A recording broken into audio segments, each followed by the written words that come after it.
नमस्ते दोस्तों, कैसे हो आप लोग। उम्मीद करती हूँ आप सभी लोग बहुत अच्छे होंगे। रोज़ की तरह आज फिर से एक नई वीडियो लेकर आ चुकी हूँ किचन टिप और ट्रिक्स की। अगर आपको वीडियो पसंद आए तो लाइक, शेयर और चैनल को सब्सक्राइब ज़रूर करना। तो चलिए दोस्तों शुरू करते हैं वीडियो। तो दोस्तों देखिए, जैसे कि हमारे पास जो इस तरह से साबुन होते हैं घर में आते हैं, तो ये एक साथ ऐसे करके 3-4 जो एक साथ जुड़े होते हैं, तो इसको हम जब निकालते हैं तो देखा जाए ना, इसमें टेप इतना ज़्यादा मजबूत रहता है, साबुन नहीं निकलता है। तो आप इसे ब्लेड की सहायता से या फिर कैंची से ही काट के रख लेंगे तो आपको निकालने में दिक्कत नहीं होगी। छोटा सा टिप है लेकिन आसान होगा अगर आप इस तरह से काम करेंगे तो। चलिए एक और बेहतरीन सा आइडिया आप सभी के साथ शेयर करती हूँ। दोस्तों, लेडीज़ लोग जब चूड़ी पहनती हैं, अगर चूड़ी छोटी है, कलाई में नहीं जा रही है, तो आपको एक छोटा सा टिप बताऊंगी जिसकी सहायता से आप छोटी से छोटी चूड़ी भी आसानी से पहन पाएंगे। तो आपके घर में जो ये नहाने वाला साबुन होता है, ये देखिए इस तरह से।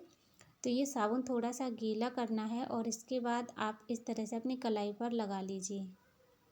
ये देखिए, जहाँ पर आपको लगता है कि यहाँ चूड़ी अटक जाती है, तो आप यहाँ पर थोड़ा गीला करके साबुन लगाएंगे तो चिकना हो जाता है। तो आपको वैसलीन वगैरह लगाने की ज़रूरत नहीं पड़ेगी। फिर देखना, आपको चूड़ी पहनने में बिल्कुल भी तकलीफ़ नहीं होगी। अपने हाथ से ही छोटी सी छोटी चूड़ी अपने हाथों से ही पहन पाएंगे। तो ये मेरे पास एकदम छोटी साइज़ की चूड़ी रखी हुई थी, तो मैंने इसको पहन कर दिखाया है कि आपको इससे कितना ज़्यादा फ़ायदा होने वाला है।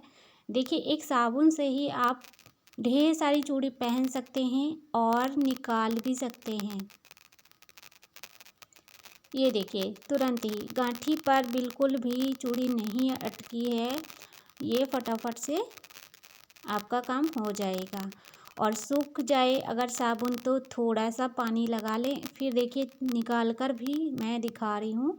इस तरह से देखिए कितनी जल्दी से निकल भी जाती हैं सारी चूड़ियाँ, हाथ में चोट भी नहीं लगेगी। वरना छोटी चूड़ियाँ पहनते समय बहुत लोगों को बहुत ज़्यादा चोट लग जाती है, बहुत ज़्यादा खून भी निकलने लगता है। तो उम्मीद करती हूँ ये छोटा सा आइडिया आपको ज़रूर पसंद आया होगा। चलो अगला आइडिया देखते हैं क्या है। ये तो बहुत ही ज़्यादा काम का है। अगर आपने इसे एक बार देख लिया तो हमेशा ही आप इसको बनाते रहोगे। तो दोस्तों, जैसे कि दीपावली हो या फिर कहीं भी आप देखे होंगे ना, जब ढेर सारी मोमबत्ती जलाई जाती है तो पिघलने के बाद कुछ इस तरीके से हो जाती है। तो दीपावली की जितनी भी मोमबत्ती थी जली हुई, मैंने उनको इकट्ठा कर लिया है।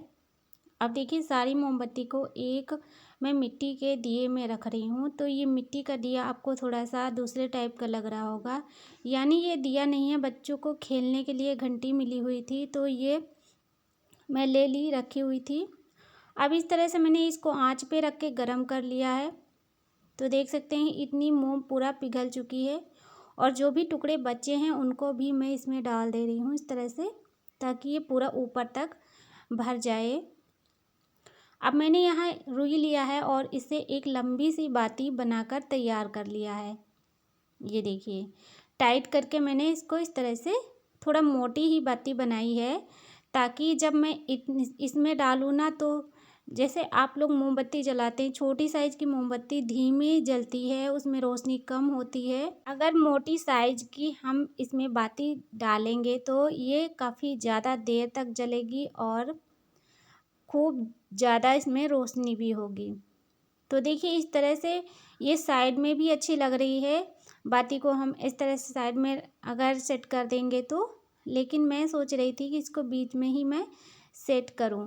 तो आलपिन मैंने यहाँ पर लगा के रखा तो आलपिन पूरा नीचे तक गिर जा रही थी। फिर मैंने यहाँ एक ये झाड़ू की सीख ले लिया है और इस पर मैंने ऐसे करके थोड़ा इसका जो बाती का नोक है डूबने के बाद में इसमें तुरंत ही चिपक गया। तो देखिए, इस तरह से ये बीच में ही अब सेट हो जाएगा। इसको सेट करने के लिए आप चाहे फ्रिज का इस्तेमाल कर सकते हैं या फिर आपके पास टाइम है तो ऐसे ही रख दीजिए, ये ठंडियों के मौसम में जम जाता है।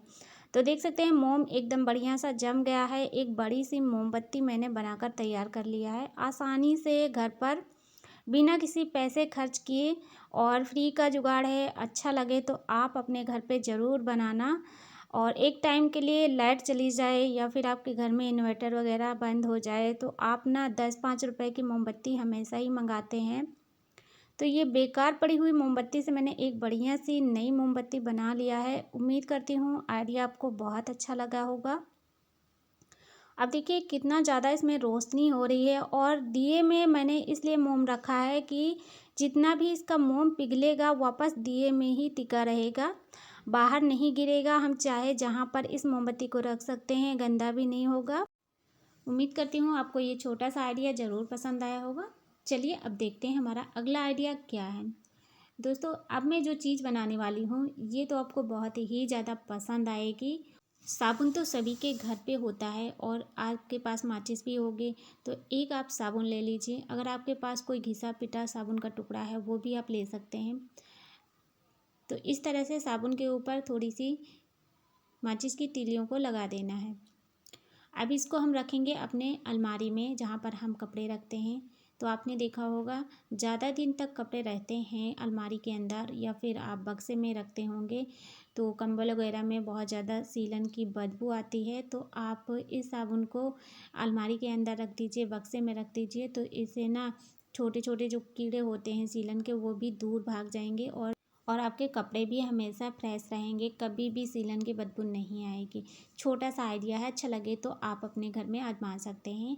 चलिए देखते हैं अगला बेहतरीन सा आइडिया क्या है। दोस्तों देखिए लैक्स साबुन के ऊपर जो है ना साइड में डिज़ाइन बनी होती है। अब क्या करना है, आपको इस तरह से इसके ऊपर लगाना है मेहंदी। जैसे कि बहुत लोगों को मेहंदी अच्छा लगता है हाथों पर लगाना, लेकिन डिज़ाइन बनाना नहीं आता है।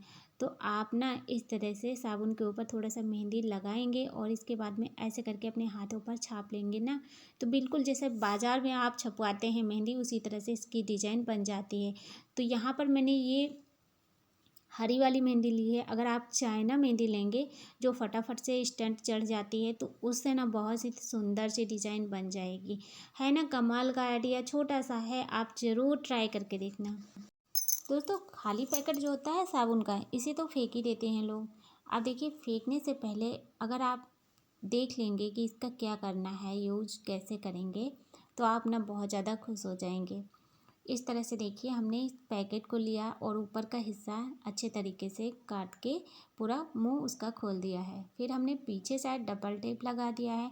अब इसे कहाँ और कैसे यूज करना है ये भी देख लीजिए। तो इसको मैंने लगा दिया है अपने सिंगारदान के बगल में। पीछे साइड लगा दें या फिर बगल में लगा दें तो बगल में ही जगह रहती है।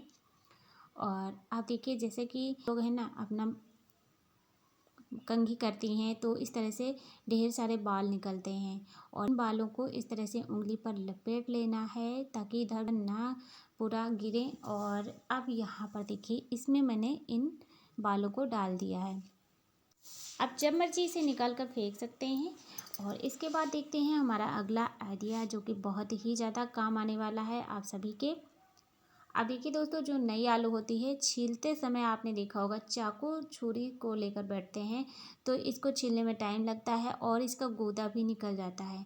तो आप ना एक चाय छानने वाली छन्नी लेकर इस तरह से इस पर हल्का हल्का रगड़ेंगे ना तुरंत ही आलू छिल जाता है। आपको बिल्कुल भी टाइम नहीं लगेगा और फटाफट से काम हो जाएगा। इस तरह से देखिए मैं छील कर दिखा रही हूँ। तो अगर आपके पास चाय छन्नी नहीं है तो आपको मैं एक बढ़िया सा और आइडिया बताती हूँ। चम्मच तो होंगे ही आपके किचन में, आप एक चम्मच ले लीजिए, उसकी सहायता से भी आलू को छील सकते हैं। ये देखिए और इस तरह से ना एकदम ऊपर का ही हिस्सा जो छिलका होता है वही निकलेगा और बाकी गूदा नहीं निकलता है। तो कभी कभी चाकू छुरी भी नहीं मिलता है अगर हमारे घर में बहुत ज़्यादा लोग हैं या फिर बच्चे हैं तो उनकी वजह से चाकू छुरी गायब रहता है। तो आपको मैंने 2 आइडिया शेयर किए हैं, जो भी आपको अच्छा लगे इस तरह से आप कर सकते हैं।